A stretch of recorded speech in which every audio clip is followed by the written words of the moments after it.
Msichana, una mwanaume wako ambaye yeye anakutafuta wewe usiku tu akiwa amelewa. Ndio anakumbuka kwamba you are there and you are existing.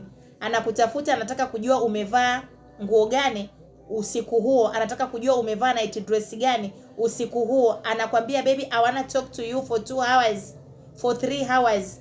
Yaani unakaa unakesha na mwanaume ambaye mchana kutwa hajakutafuta, na sio mara moja wala mara mbili. Yeye siku zote anakutafuta wewe akiwa amelewa, na ni usiku tu my dear. Alafu you are still there with that guy, alafu unaona maisha yako yasongi, unamlaumu Mungu.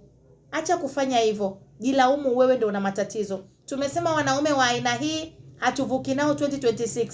Muache 2025 apambane na hali yake, atafute wanawake wajinga kama yeye.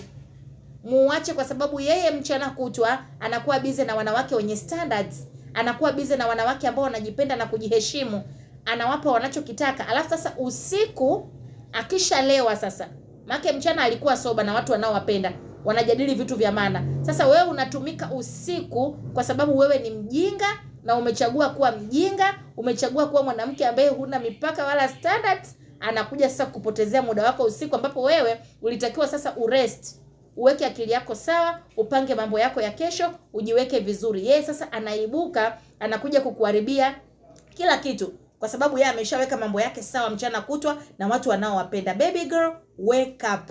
Amka msichana. Hizi stories za kutafutwa usiku, mwenzako yuko tungi, wewe ajui hata umekula nini, ajui mchana uliugua, ajui ulikufa. Yeye anakutafuta usiku tu. Na wengine wanakuwa the worst. Anaanza kukuomba na picha za utupu usiku huo. Anakuambia nataka kuona boobs. Mtu amelewa na unamuonyesha. Baby girl, you have to change. Change baby girl.